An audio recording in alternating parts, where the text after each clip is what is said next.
The next one we are going to consider is what we are going to call up now.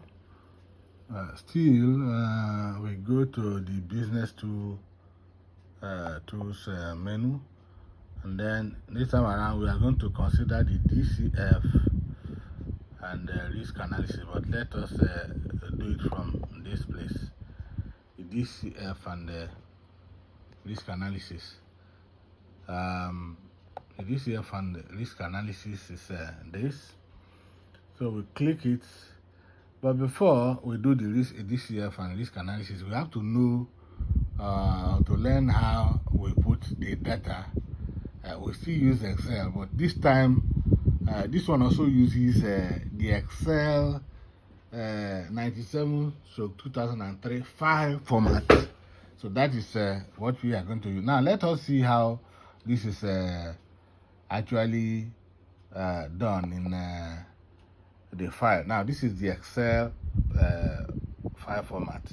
You see in here we have the observations, then we have project 1, project 2, project 3, project 4, project 5, project 6, project 7, project 8, project 9, project 10. And each of these projects have the observations of the likely maybe income from the project. This is the basis for the project risk analysis, and that. So we look at the observation. The observation is up to 42 observations. That means that we have about 42 data that we want to analyze, and the analysis will be based on both the DCF and as well as the risk analysis. So now, having seen how the data should be arranged in the data set, that is the Excel file, then of course you save the same thing in the C value stats.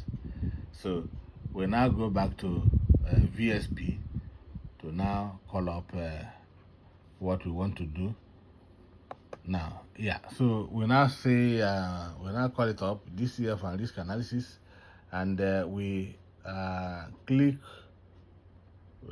OK. We click OK. Yeah. So now it comes again with this form, and as we will always do, we will equally fill it up before we call up the data. Let's now call this one risk canal.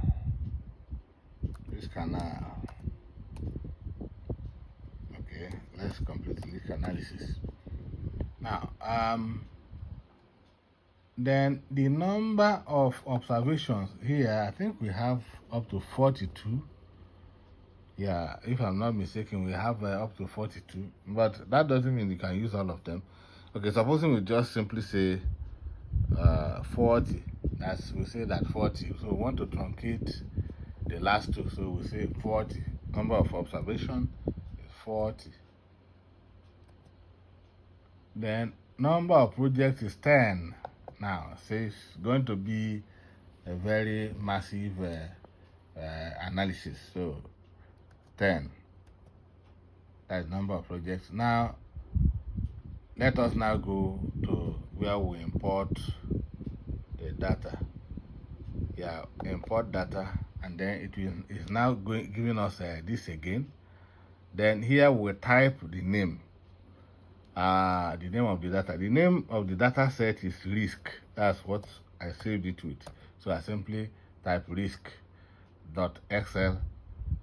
No, you will not put that .xlsx. Just type risk, and then you click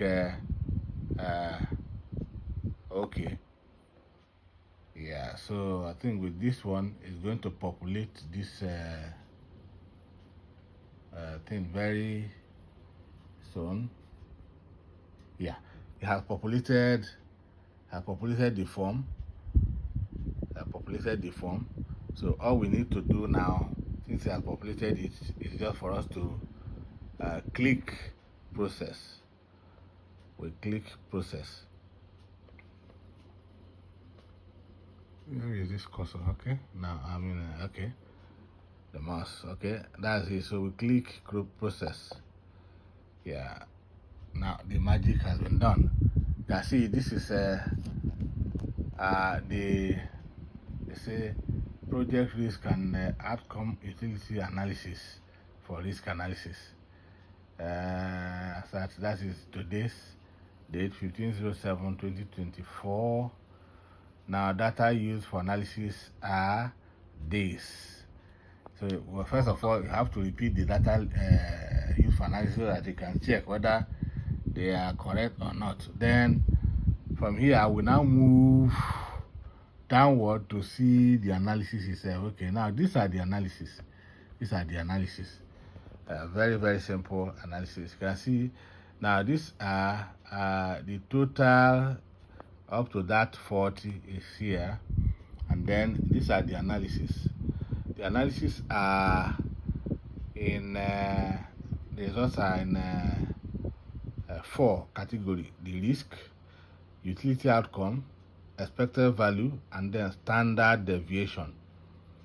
Now for the first one, the risk is 17.64.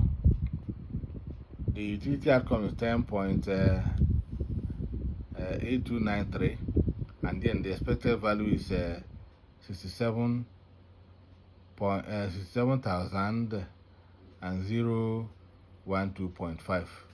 Expected value is just like the mean or the average. Now the standard deviation, of course, is 11,820.1. Now we go to project 2. That one, the risk is 20.39. Utility outcome 10.8, and then